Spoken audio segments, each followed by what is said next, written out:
Rudy. Yes. Yeah, I noticed your Facebook page. Ever since I've known you, it's been a print symbol for your profile picture. I Yeah. don't think it's ever changed. Yeah. No. Uh, I got a challenge for you. What's that?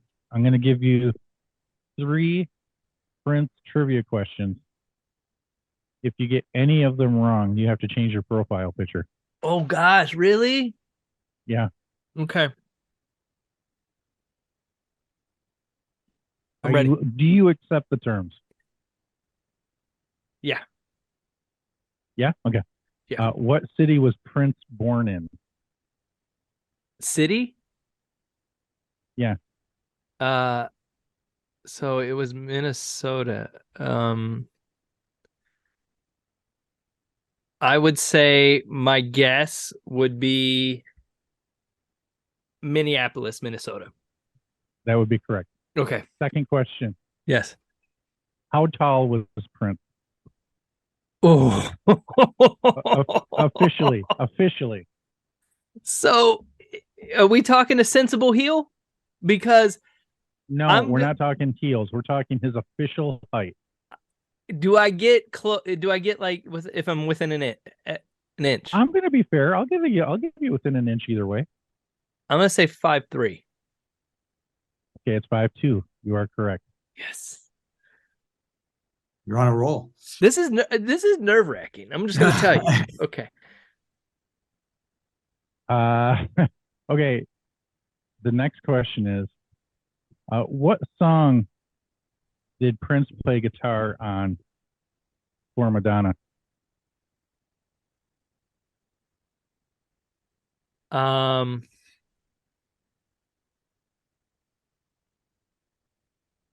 That's the it's last it's it's question. off of Madonna's one of the early like first or second album.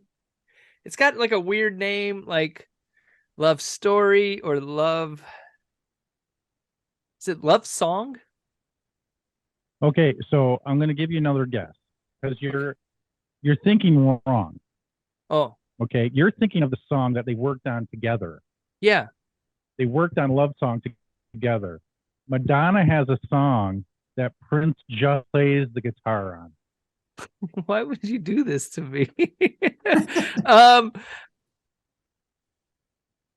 okay, wait a second. Think. You're running out of time. Nope, Like a Prayer. I'll give you a clue. Is it Like a Prayer? You were right. Damn it, you were right. Rudy was right. I'm so sick of seeing that thing.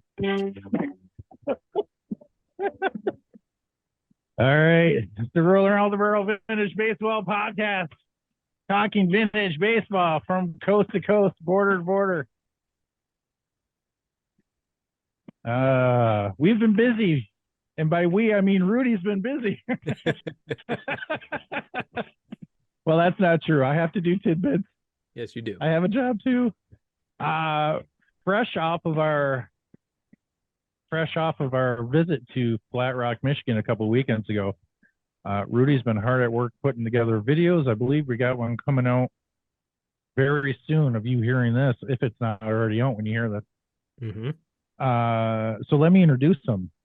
He's working on the podcast. He's working his real job. He's fathering. He's busy. He still had time to get here and do this. The Shangri-La of the La-Las, Rudy Frias. Hi, Rudy. Oh, I won't live up to that introduction, but thank you. It's so good to see your face. I feel like we had that time off in between Flat Rock and now and We haven't had time off. well, yeah, What are you well, talking about? I We've used had to see time your off from yeah, not being at Vintage Baseball. We have yeah. not had time off. Uh, it was an incredible event at Flat Rock. We got a lot of content out of there. It pushed us up to, and our guest is in right now, so he hears everything we're saying. I don't think he knows. I don't think he knows the power of this podcast, Rudy, as we were number 218 at Apple Podcasts this week in the baseball category for an independent rinky dink out of our basements podcasts. That's pretty damn good, don't you think? Oh, absolutely. Considering there are over like 6 million podcasts in the world, absolutely. Yeah, millions and millions of podcasts, and we're 218 millions. Okay, so Heck yeah. Rudy, without further ado, when we're doing these videos and doing other content and interviews, we missed a couple of weeks of interviews, and I missed it. And now we get back because our guest tonight knows so much baseball. Not only I have a feeling. I said this before we hit record. He knows vintage baseball, but he knows like the Brooklyn Dodgers era too and stuff like that. The man is an author. The man is a historian. The man is on the Flemington Ball Club as their scorekeeper right now. Did he ever play vintage baseball? I don't know. And we're going to find out together. It's John Zinn joining us. John, how you doing? Okay. Thank you for having me. It's a pleasure to be here. Rudy, first question, go. John, such a pleasure to see you. I'm glad you joined us. Let's talk about the Neshannock Baseball Club of Flemington. Okay. I want to hop right into our guest here and find out when vintage baseball came into your life. How did you get connected with the Flemington Neshannock Baseball Club?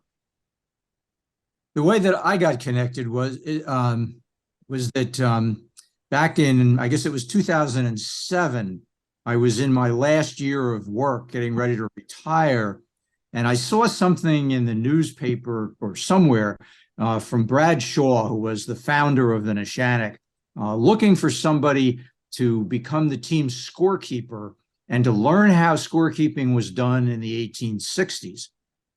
It was something I've always enjoyed, keeping score. I've always enjoyed baseball history. I thought this was a natural for me.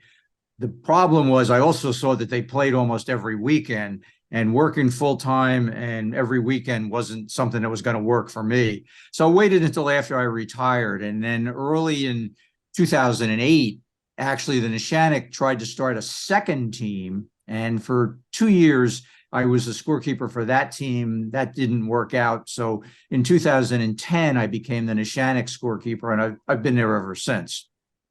Fantastic. The newspapers, for our listeners out there, used to be a thing that existed where information was passed back and forth and people could connect through the newspaper. So, John, you said you're keeping accurate score the way they did back in the 19th century. Is that the method that you're using? Yeah, I try to, there were multiple methods even back then, but I try to use the method used by Henry Chadwick, who is known as the father of baseball, not because he invented the game, but because he did so much to promote it. And he came up with his own scorekeeping system based a lot on cricket, because he was very familiar with cricket. The major difference between his system and the modern system, today players are numbered by their position in the field.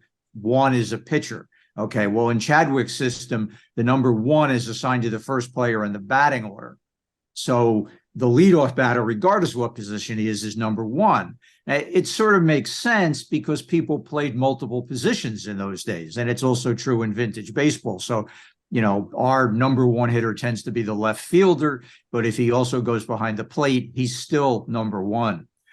The only thing, there is one carryover from Chadwick's system to the modern system, and it's the use of the letter K as the symbol for strikeout. K is the last letter in the word struck, and that's where it comes from. And that's the only thing that carries over today. I learned something new today. I had no idea that's where the K came from. That's fantastic. Yeah. Was this I told you. Yeah, I know. I'm sure John has forgot more about baseball than I will ever know. So I did want to follow up with, like, that's a task, like keeping score the way score was kept in the 19th century is not something that was readily available to like public knowledge, especially in like 2008. I mean, we had the internet, but it wasn't like what it is now. Like, right. how did you start out on this search? Was Brad able to like point you in a direction, connect you with individuals, or was this something you were always passionate about and that you picked up pretty quickly? Yeah, I to my knowledge, we're the only team that uses this system. So there really wasn't anybody else to talk to. What Brad was able to do, there were facsimile reproductions of some of the guides from the period that included Chadwick's system. And so that was, that made it easier. Now, in the system, in the earliest system, the only thing you record are outs and runs. And so you don't record hits and things like that. And there's no batting average and any of that kind of thing. The interesting thing was the first game literally I ever kept score of. I'm sitting there thinking, well, there isn't much to this. I just have to keep track of the runs and outs. That's pretty easy. And then all of a sudden, the first batter fouled the first pitch back on one bounce to the catcher and walked away from home plate, and he was out. And then I realized there was a lot I had to pay attention to because I thought it was just a foul tip, and the at bat goes on. And in fact, the at bat was over. So you still have to pay attention. We have a gentleman here in the Midwest by the name of Tim Anstett. Hopefully I'm pronouncing his name right. He's a gentleman that also is just a scorekeeper. He likes to travel around. I don't think he's official scorekeeper for a certain club. If he is, it would be the Royal Oak Wahoos of Michigan. But he does travel around. He's going to be so excited because he listens to just about every episode. He's going to be so excited we have a scorekeeper on the show tonight. I wouldn't be surprised if he contacts you. So there's notes exchanged about how he's doing things and how you're doing things.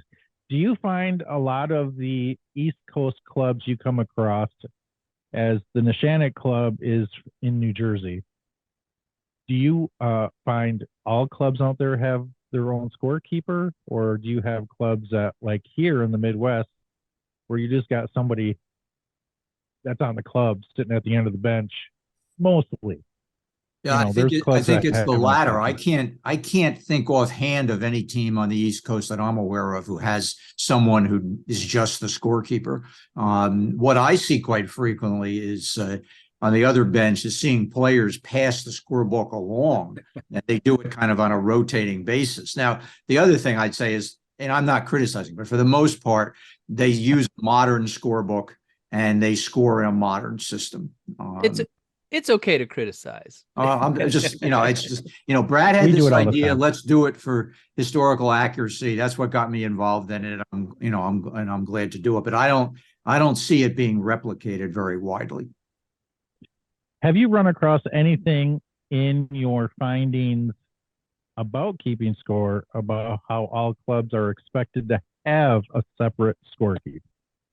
No, Brad said, and I have no reason to doubt him, that as a rule, the scorekeeper was a player who wasn't playing in that game, an extra reserve player. And so therefore the scorekeeper for the team anyway was usually wearing a uniform. And for that reason, I wear a uniform, even though I don't play. That's fantastic. So here in you just let so many people off the hook. Where'd he go? He did. You gave him an out, but that's okay. It's funny because Barrel Roller and I are coming off of an event that we mentioned earlier, where having your team have a scorekeeper would have been super beneficial because there were people batting out of order. There was everybody's like, what inning is it? What's the score? There were discrepancies. Anyways, but it's fantastic. It's interesting for me to know that it's usually a player left over who isn't playing that day. I know the only club that I can think on the top of my head currently right now that has their own scorekeepers would be the Ohio Village Muffins. And they send out, this is the match, who's playing in the match. Right. And then along with that, they go, this person who is a part of the Muffins will be the tally keeper for that day. Your turn to keep score. Yeah. Yeah. That's amazing. You said you don't, I think I heard it. Do you compile end of the year stats for the club? Like, do people on the club come up to you and go, "Hey, what's my aces to outs ratio," or anything like that? No, I did that a couple of times, and at least 1 or 2 years.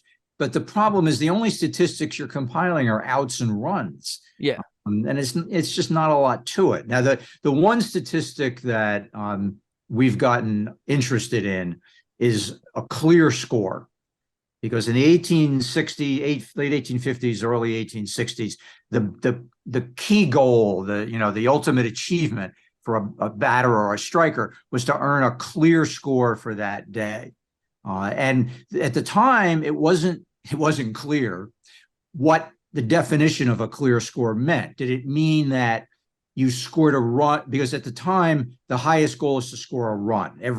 That's what you're evaluated on. And so did a clear score mean that you scored a run every time you were at bat, or did it mean something else? And it wasn't spelled out any place until finally what I did was there was a guide that gave the statistics for different teams I forget which year it was, but it's in the early 1860s. So showing how many clear scores the players had.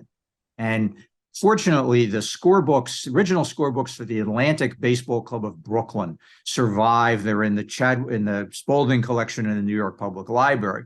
And there was one player, I don't remember his name, but he earned one clear score in the entire season. So I went over to the New York Public Library. I got the scorebook, went to that season, and I started going through it game by game. And I finally found that the one game, and he did not score a run every time up. He just didn't make an out throughout the game. So that's what a clear score meant. Now, the catch is you could get 4 hits in 4 times at bat. And if you get thrown out on the bases 4 times, that's 4 outs charged to you, and you don't have a clear score. You have a blank score. So it's something we joke around a lot. Somebody has a clear score, and then somebody forces, the worst thing that can happen to you is you get a clear, you've been up 4 times, you get have a clear score, you get a base hit in your last time up, you're on first base, and somebody forces you at second, and that's an out charge to you, and you lose your clear score. It happened to somebody on our team at Gettysburg, and he was not favorably disposed to the guy who hit into the force play. So, John, you mentioned how you wear full uniform while you're scorekeeping for Flemington, because that's what was found out by Brad in the historical documents. You can't tell us that there's never been a situation where you played in a game.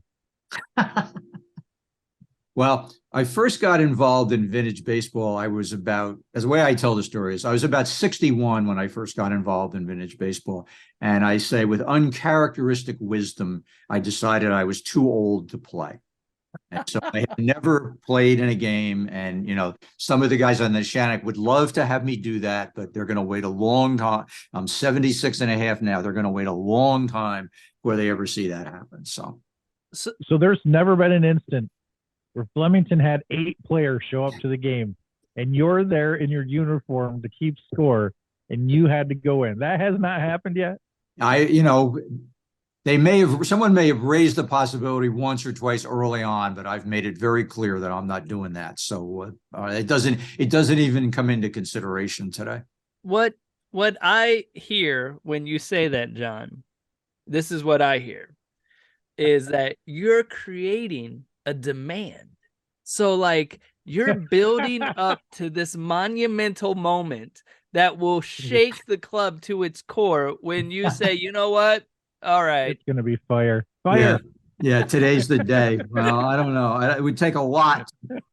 I guess that, that if I've thought about that, if I did it intentionally, what I would probably do is say that I wanted to end my ball playing career the way I began it. I began it in 3rd grade, trying out for the softball team when I was assigned to right field. And I'd want to end my career the same way. But I don't have any plans in that direction right We'll now. keep our. You still got a lot of time. 67 years young. We're gonna keep our fingers crossed. Yeah, here. 76 years young or Oh, old. that's what I meant. Yeah, That's right. not- Yeah. 76 and a half. And if I can have and those a- and a 11 years half, back, and a that half. would be great. John, you graduated from Rutgers University, is that correct? That's correct. Go Big Ten. They weren't Big Yes. Ten back then, but they are now. Yes, they are. How soon? Okay, let me ask you this. How many books have you written? 5. 5. Okay, before I get on to the next questions, I'm going to get you to tell us a little bit. I'm going to name off one of your books, and you just give us a quick minute or two about what this book is about. All of these Sure. books, well, I see 4 of them on Amazon available. We'll probably run across the, oh, nope, all 5 are. Okay, here we go. The Mutinous Regiment, the 33rd New Jersey in the Civil War. Mutinous Regiment was my first book, and it's a regimental history of a New Jersey regiment in the Civil War, which is a regiment that, unlike most New Jersey regiments, served in what was known as the West. So they were in the Atlanta campaign, the March to the Sea, and that part of the war. Okay, so if you go to Amazon and you look up that book, there's only 2 copies left, and you're going to want to get in on that. You're 2 lucky people, that's all. And then we have Charles Ebbets, the man behind the Dodgers and Brooklyn's beloved ballpark. Tell us about that one. Yeah, I've long been interested in, I grew up as a Brooklyn Dodger fan, long been interested in Brooklyn Dodger history. My son and I collaborated on 2 other books about the Dodgers, and it became clear to me that Charles Ebbets was an important figure in not just in Brooklyn Dodger history, but in baseball history, and deserved a full-length biography.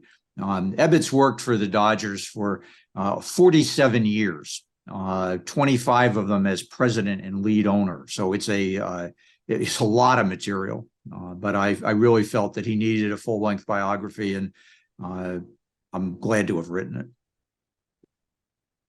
All right, there's only 3 copies left, but don't be afraid, people. More on the way. Amazon has told me this. Not so much for the first one, though. There's only 2 left. The next book. Oh, where did it go?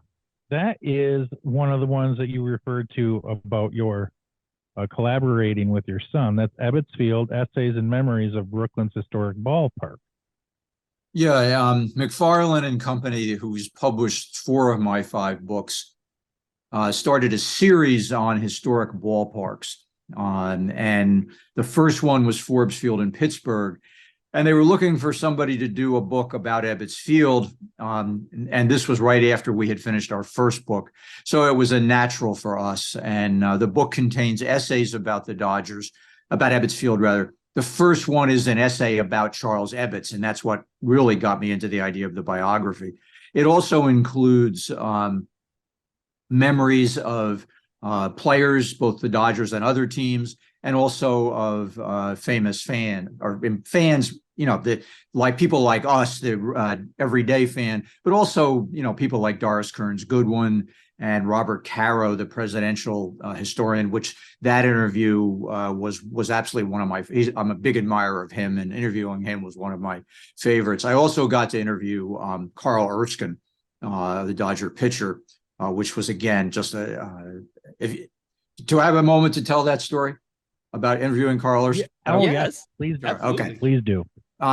The way it worked with the Dodger players was you sent a letter, you wrote letters to them without an address and sent them to the Dodgers, and they would forward them, and the player could decide whether or not he wanted to talk to you or not.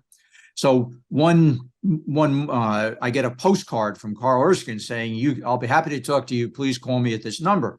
I call him at the number, and I get the message, recorded message. It says, I'm not available right now. End of message. No way to leave a message or anything like that. So I figured, okay. So early in the fall morning, I'll go outside and rake some leaves. I'm literally out the door to rake leaves. The phone rings. Hi, it's Carl Erskine. I hear that you called.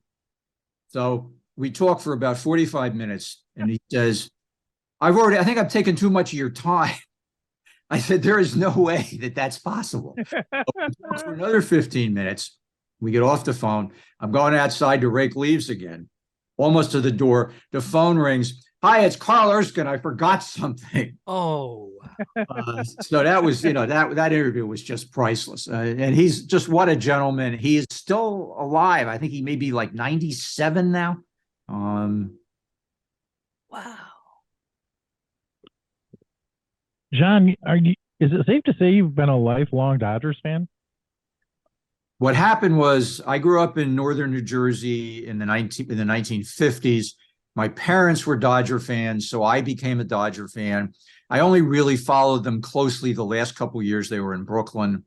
Then I followed them for about a decade when they went to the West Coast. But then after a while, the distance got to be too much. And my son is a Mets fan, so I kind of follow the Mets to do something with him. And it's National League Baseball in New York, which means a lot to me. So I'm sorry about being a Mets fan. What I was going to ask you what the greatest moment in Dodger on the field history is, but you only know up into about 10 years after they moved. What would you say it is? well, I can tell you what my greatest moment was as a Dodger fan, because I'm working on something related to this right now. It's when the Dodgers swept the Yankees in the 1963 World Series.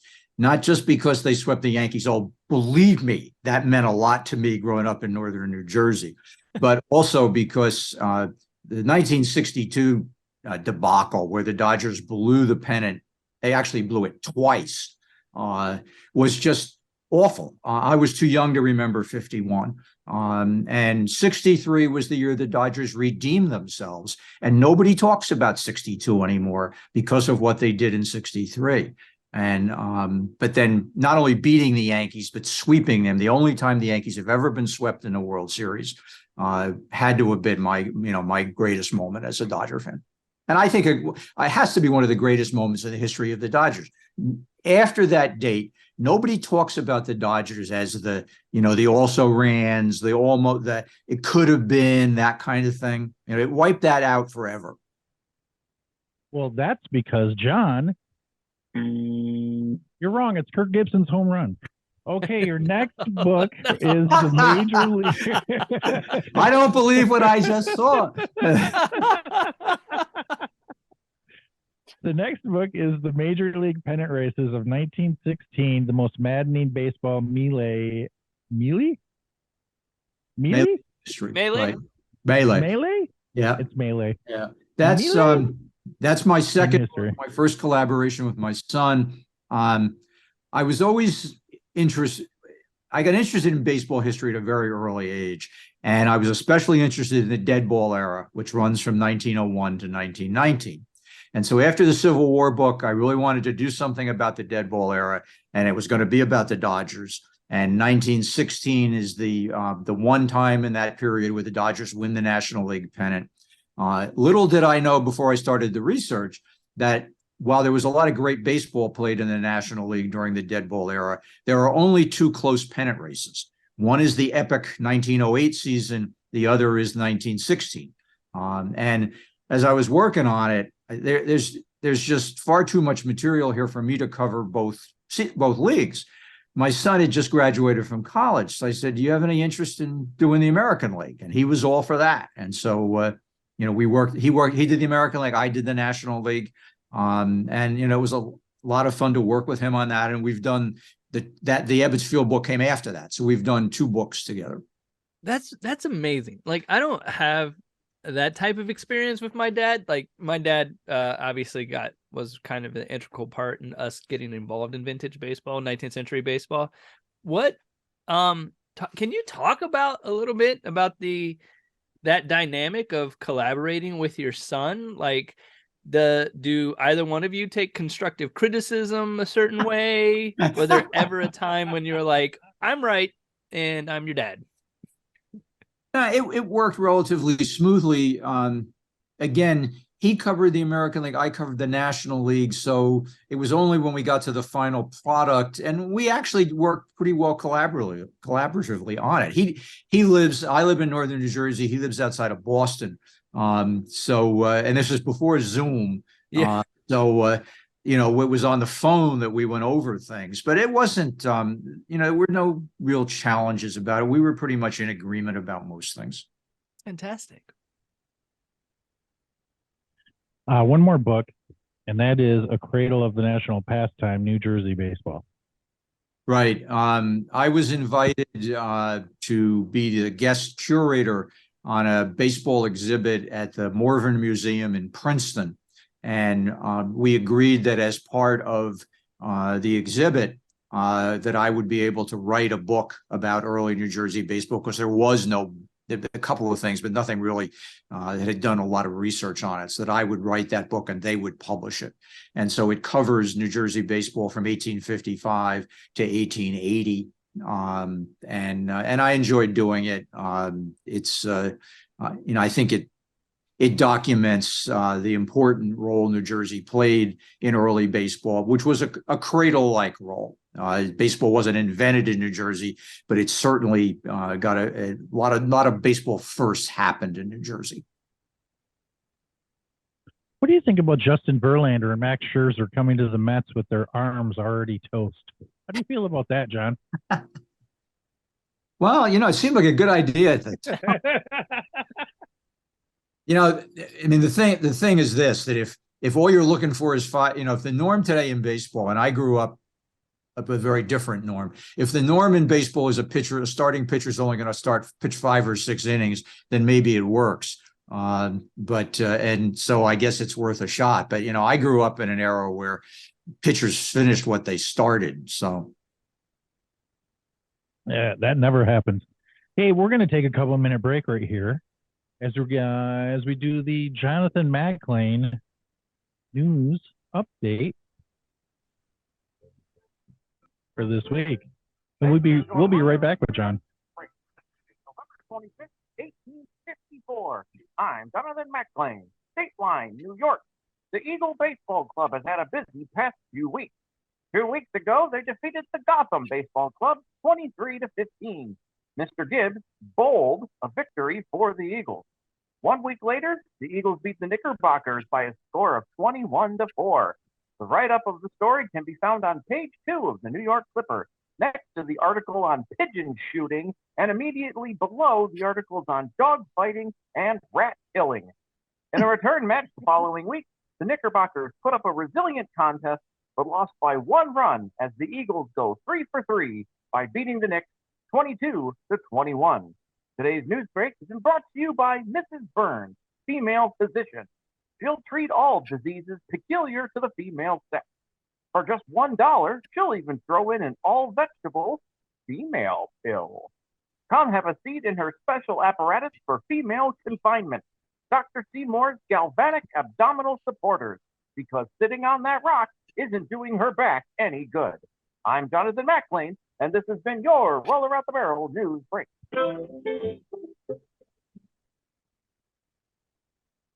All right, Jonathan McLean, he never disappoints. Rudy, your thoughts? Oh my gosh. It was nice to hear a club that I used to play for, the Gotham Baseball Club, in the update. I was like, oh. So Jonathan McLean, he's the best. Let's just say that. Yeah, and it was good to see Jonathan McLean in Flat Rock. All right, back to John. John, when you were at Rutgers University, what were your studies? Do we have to talk about that? I was a business major at Rutgers. And did you do any writing while you were in college? No, just for exams and things like that. I was very active. This may sound like heresy, but I was very active as a basketball manager at Rutgers. I was not a baseball manager. And I was fortunate enough to be on a great team that shocked the world by a couple of upsets in the NIT when the NIT mattered. So. Wow. See, we're finding this all about you. Did you have a love for basketball before you had a love for baseball? No. When I grew up in the 50s, baseball was the only sport. I mean, basketball and football and hockey existed, but they were used to fill in the off season. And so baseball has always been my favorite sport. The basketball situation was a little bit different. All right, I want you to go back to your childhood, John. I want you to go back to when you were first old enough to go outside and play that magical game of baseball. You could not find 17 friends to play a game of baseball in your neighborhood. Nobody could, but you found a handful. And you guys, I want to know where you played, what it looked like, and the rules that you had to come up with just to get a game done. Okay. I don't remember ever having that many guys, even them close to that many guys. I would say, 10 combined would have been a lot. We started out playing in our backyards when we were very little, and we played with a rubber ball and some kind of bat. I don't remember what. And then the elementary school where we went was about half a mile at most walk, and there was a baseball field there. And we played there constantly. The thing that I always marvel about is that we played Little League or its equivalent, but that was such a small percentage of the baseball we played. We played baseball from as soon as the weather was nice enough until the fall, and played almost every night, every day. And we might have played like 12 games in a Little League season, and that was it. The kinds of rules we played, you had to choose a field. You couldn't hit it to the right or left of second, had to hit it to the right or left of second base. Sometimes we would play a game if we had 3 players. You would have an infielder, a pitcher, and an outfielder, and the pitcher was also first base, and the pitcher's man was first base, just to get to play. That's how much, we loved playing. Made up the rules as we went along. Ghost runners? Yes, yeah. We didn't. What do we call them? I don't remember calling them ghost runners, but yes, we used imaginary runners. We did that certainly. Imaginary runners. Rudy, did you use ghost runners? Of course I used ghost runners. It was just me and my 2 brothers, so we had to have somebody populate the base paths. So yeah, I love that so much. I love hearing about how people got the evolution, where the genesis of their baseball playing days and experiences. That's amazing. Right. So, John, you're an author and a historian. You collect something, don't you? I don't collect a lot of things. I mean, it's interesting. The one thing I guess I say I do collect is I collect juvenile literature, sports books for not just sports, juvenile literature, but pretty much really old stuff. When I was a kid, my father introduced me to books that he read when he was growing up in the 1920s. And the Rover, these names may not mean anything to you. The Rover Boys, the Boy Allies, Tom Swift, were the kinds of books and we found old copies in bookstores and libraries, and I read them then, and as an adult, I've collected them. The one that you might remember, the Chip Hilton series, which is more modern, that's post-World War II. Chip Hilton he played all sports, that kind of thing. I have all but one of a full set of those. So that's the one thing I guess I collect. Okay. It's important that you put out there which one you need to fill your collection. What is it? I tell you the truth, I don't remember the name.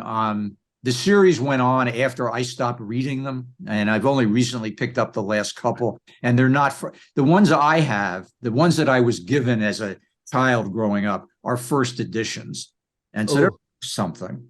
The ones I filled in with aren't. So, Yeah, this Chip Hilton guy is Chip pretty. Hilton. I just did a little search. Pretty. Oh my gosh! Touchdown pass, Right. Championship ball, strike 3. Right. Oh The wow! Chip Hilton books were written by Claire B. who was a legendary college basketball coach at LIU. He was one of the great coaches of early college basketball, and he wrote those books. The one criticism I would have, a criticism that's often made of that kind of literature, is that there is no difference. There's so little difference between the hero and perfection. And Chip Hilton is such a great athlete that Claire B always has to come up with some other reason why he can't play in the crucial game. Because if he played in the crucial game, his team would win so easily. And so, you know, he breaks in touchdown pass, he breaks a leg. That's obviously a football book. Championship ball, he's laid out for the basketball season with his broken leg. But then other thing, you know, he's accused of not being eligible. It's always something like that, which I think, to go even further back, the Frank Merriwell books, there's what's referred to as a Merriwell finish. And Frank Merriwell, this is early, I guess, late 19th century. Again, such a great player. He couldn't never play in the game. Something kept him out of it. And then he'd be brought in at the last moment to save the game. So same kind of Hilton. I Googled Chip Hilton. The first thing that came up was Chips, the TV series with Eric Estrada. Yeah. So I'm not the best Googler. Yeah, I don't think that's the right Chip, but No, it's not. But I was thinking about how good Chips was.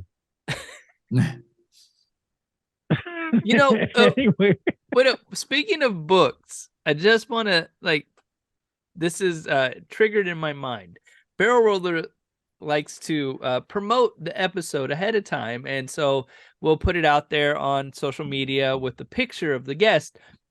And the picture that Barrel Roller chose for you is of you at work taking score.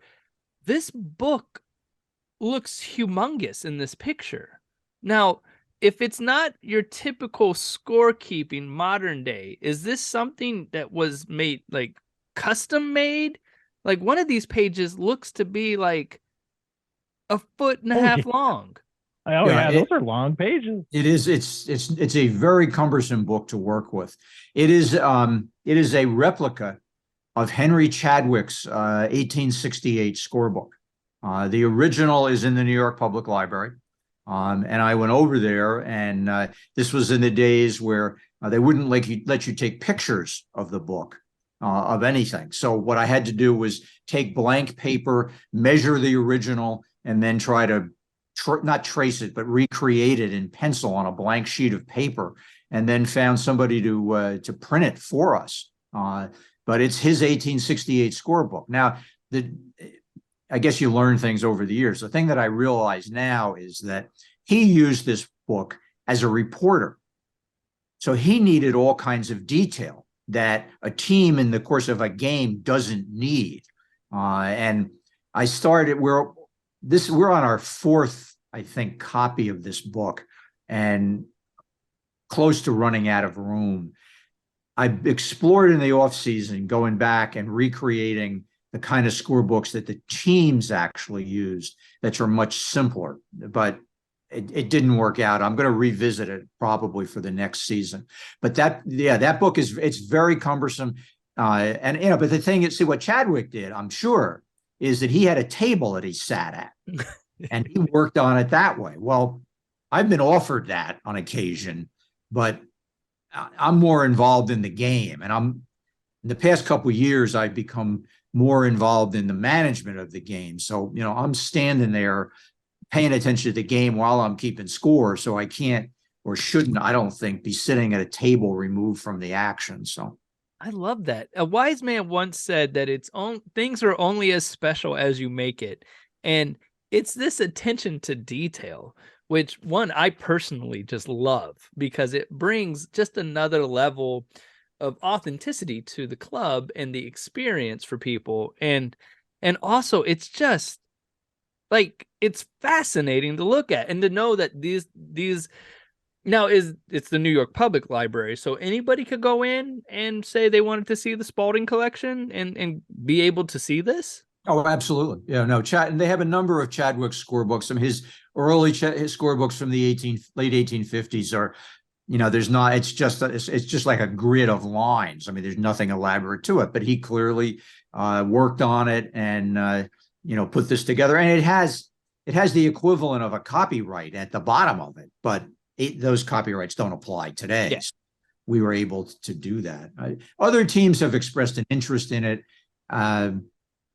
But it's the way we've done it. A book cost about $200. Yeah. Now that covers 3 to 4 seasons, so it's probably worth it. But I'd really like to find a model of something that's more team oriented. And I've offered that if we do that, then we'd make it available to other teams at cost. So happy to do that. But I frequently get at a game, somebody will come up to me and ask to see the scorebook. They had a young fan who, for a couple of years, would come to one game a year and want to stand with me and see what I was doing, and then I'd let him keep score for an inning or two and that kind of thing. Oh, that's fantastic. Is it safe to say whenever there's a discrepancy during a match, that you're the man everybody goes to? What I try to do to avoid that is that every half inning, I say how many runs each team got, and we try to give the score. When I first started doing it, I really worried about that. I thought because there's no scoreboard as a rule, and the umpires as a rule don't want to keep score. But it works. It's an honor system, and it's really something that it's not uncommon for another team to shout to me, how many did you get that inning? And it's never, I can only think of 1 or 2 times where there was a discrepancy, and then we stopped the game and sat down and looked at it, and we found the discrepancy. Wow. But I'm trying to nail down. There's no official scorer here. So, it's not like, like in a basketball game, there's an official scorer who, like it or not, he or she is right. Yeah. Correct. I'm trying to nail down what your reputation is over on the East Coast. When a rule is being ignored or broken, when something has gone wrong and nobody notices it, how quick are you to speak up? I think I'm very quick to speak up. I think the goal is historical accuracy. Yeah. And I try, and I think our team tries, and then the other teams try. We try to get it right. And I have seen I can remember a game a year ago where a player on the other team slid into home plate, was tagged out, and the ball came loose. And under the rules at the time, that's still an out. You don't have to keep possession of the ball. The captain, and on a split second, the captain of the other team and I both said, he's out. You're not going to last. I don't think you're going to last long in this work if you don't do that. I mean, I think you really have to work for the integrity of the game and get it right and do the historical accuracy. And if you can't agree or whatever, you do some research on it. Find some sources for it. Wow. John, who's your favorite baseball player of all time? Pee Wee Reese. Why?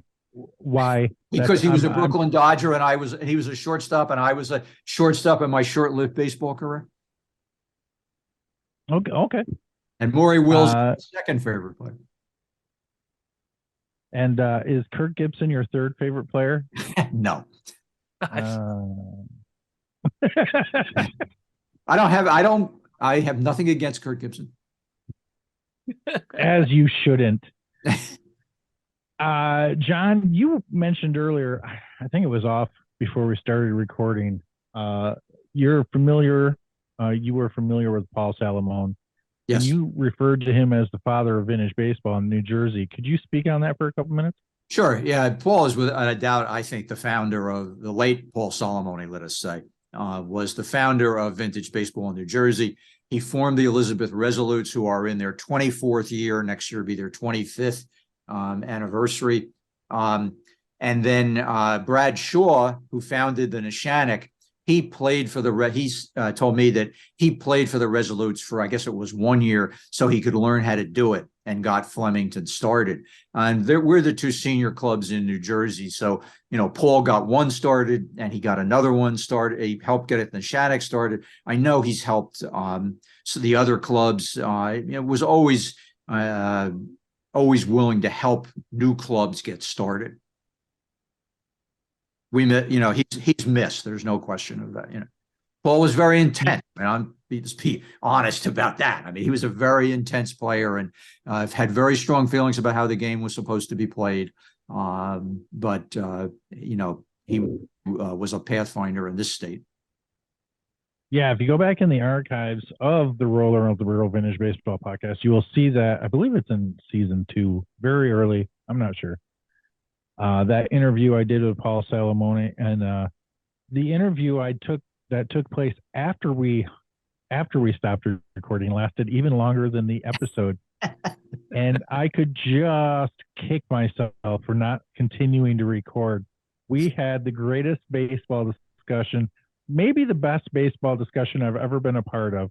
Okay. For an hour and a half after that. And I don't have it. I'm so disappointed in myself. Hey, you saved it in this hard drive. That's what's matter. That's what matters. It's funny that you said that Bradshaw picked up kind of was a Resolute and then picked up that thing, because I remember my very first time playing against Brad in Smithtown with the Gothams. Right. And like feeling like I angered him strictly for hitting a fair foul. And yeah, I know. This is for you as well, Barrel Roller. Guess Barrel Roller has rolled his eyes so far back in his head that he has passed out. But I hit a fair foul that landed in some weeds about 45 feet away from home plate, and they couldn't find it, and I just kept running. And Brad was so angry. And then I was like, man, I have made this gentleman very mad. But once you got to know him, like Paul, very, very kind, caring, and really looking to take the whole community with them, Very a rising so. tide situation. Very much so. I thought you were going to say they found the ball in a stroller because it hit off some child's forehead. No, unfortunately, the child I was aiming for was further down the baseline. John, you mentioned how Flemington is a travel-only club. Can you tell us some of your favorite locations to go visit? Sure. Well, of course, one of them is the Gettysburg 19th Century Baseball Festival. We're a charter team in that event, and to me, that's the highlight of our year. Places in New Jersey, Newbridge Landing in Bergen County, the Howe Living History Farm in Lambertville. I'm going to get in trouble here because I'm going to forget somebody. Nobody gets in trouble on the show ever. Yeah, right. Nobody. Yeah, I've heard that one before too. Greenwood Manor State Park, another place we play every year. Just yesterday we played at the Smithville Historic Park in East Hampton, New Jersey, which will become a new favorite. We had a good time there. We've also played in the event in near Rochester, New York, at Genesee Country Village. That's a beautiful venue, great place to play. We've played at the it's a Cavendish Racetrack in Maine. Great place to play. That event apparently is not going to happen anymore. I like playing at Old Bethpage. Unfortunately, our players don't like the trip, so we don't go there anymore. I've enjoyed playing in Smithtown as well. Wow. Sounds like the Shannocks are a little entitled. They don't want to go to Old Bethpage. Huh. Well, the thing What I've learned about vintage baseball players, and remember, we have to remember about these guys and girls in some cases, is that, they're volunteers. They're not getting paid for this. And, they vote with their feet. And I've learned to listen to, we don't want to go. They don't say it explicitly, but, when you go 4 or 5 times in a row and you can't field a team at a venue, you have to learn from that. And Yeah. so, we don't travel out as much as we used to outside of New Jersey. And it's just the way it is. And I think that's a fantastic lesson for all vintage baseball clubs to like take stock, recognize. Like if you can't put together a full club for an event, maybe take a step back, take that off of your schedule. Yeah. Figure out another way to do it. Exactly. Yeah. And stop scheduling single matches. Are we ranting right now? Can we start? Rant? No. Okay, Listen, I'm sorry. I take barrel that roller, back. I'm sorry. the difference between Midwest and East Coast is the pace of play, and that is directly related to the rules. And because they swing, right? It's because they swing on the East Coast, right? There are balls and strikes called. There is constant movement. It's a different. They can get 2 9-inning games in the span of a 1-inning game here in the Midwest. Oh, they don't play wheelhouse ball. Oh, yeah. Waiting for the ball in the wheelhouse. I love the East Coast. Yeah. Okay. I miss we it. won't start the rant. Hey, John, thanks for joining us. But before we get you out of here, there's a little thing I like to do called giving you the old pepper. It's a bunch of quick questions with quick answers meant to get to know you a little bit better. Here we go. Do you prefer a napkin or a moist towelette? Napkin. What was your first car? A Rambler American. What's your favorite movie of all time? Field of Dreams. Predictable. Do you have a hidden talent? No. You do. No, you do. You laugh. What is it? If I did and I admitted it, then it wouldn't be hidden any longer. That's touche. What a cop out. You are an author. You're good at this. What is your favorite kind of wood? Jeez. Elm. Why are you asking me? I asked you. Elm. What is your favorite adult beverage? 7-Up. What was the first concert you ever went to? Loving Spoonful. Oh my God. Give me some slack here. I'm 76 years No, I old. love it. No, that's all right. We've heard of it. We're not young. That's exciting. I snuck in the back door of the Rutgers gym because I had a key as a basketball manager. Wait a second. Why are we just now hearing this story? Were you backstage? No. Did you take a girl with you? No, unfortunately, I did it with the late Lou Getz, who was a Rutgers basketball player and ultimately married Dick Groat's daughter. Wow. I know that name too. I thought you would. Who's the most famous person you talked to? And I asked that, and I know that Carl Erskine had Mr. Erskine you talked to a couple of times. Is there somebody more famous you talked to than him? I would say Robert Caro, the president of Lyndon Johnson and Robert Moses. Oh. What was the name of the first girl you ever kissed? You can do first Michelle, names. I'm blanking out. Just the first name. The first date, the answer is none. If my wife is listening to this, I'm going to get a lot of questions later. Michelle. What is your wife's best quality? That's how we fix Wife's it. best quality, unconditional love. Oh, good He's save. good. Kick save and a Butte, He's John. so good. Hey, I've been well trained. I've been married over 48 years. That's a lot of yes dears, John. Yeah, tell me about it. John, thanks so much for being on the show. Rudy, make sure you stay on after we let John go. And we appreciate your time, your knowledge. You have so much to give to people.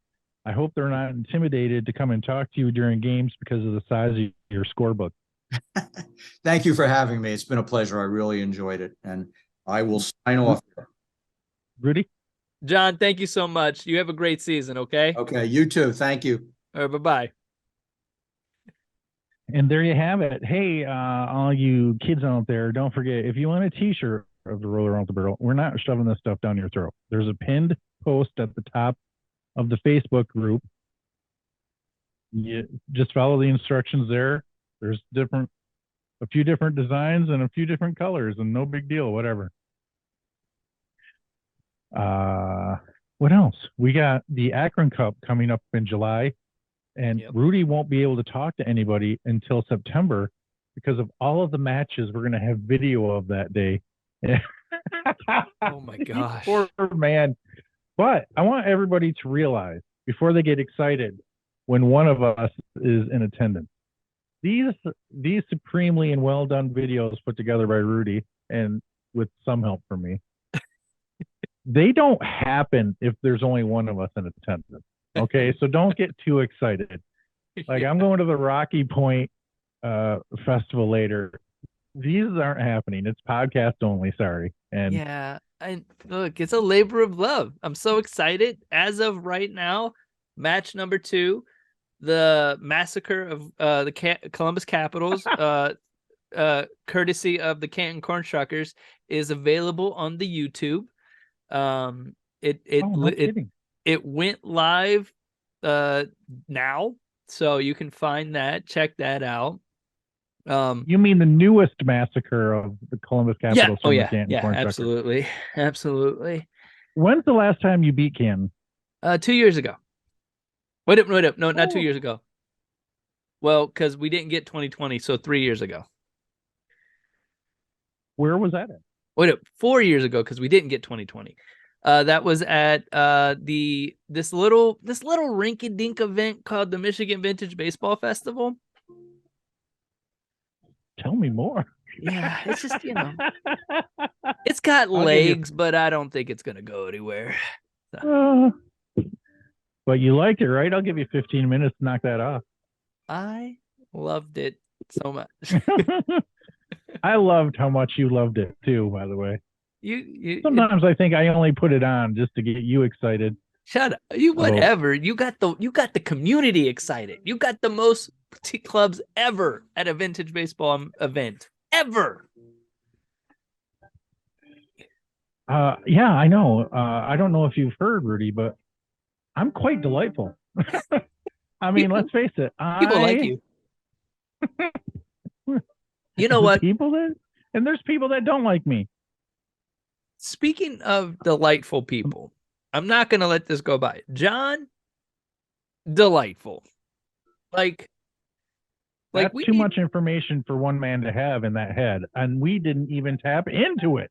We scratched the surface. He's amazing. And listen, if you're listening to this, go to the Facebook page, check out the picture so you can see this massive scorebook that this man is working with. And I love the commitment and attention to detail. We need more of that. You spent $200 on a scorebook. We got teams out here running around in t-shirts. You sons of bitches! All right. Rudy, I love you. You are, as I said earlier in this episode, you definitely are the Shangri-La of the Lalas. You are the piece of resistance. I'll talk to you later. I love you, buddy.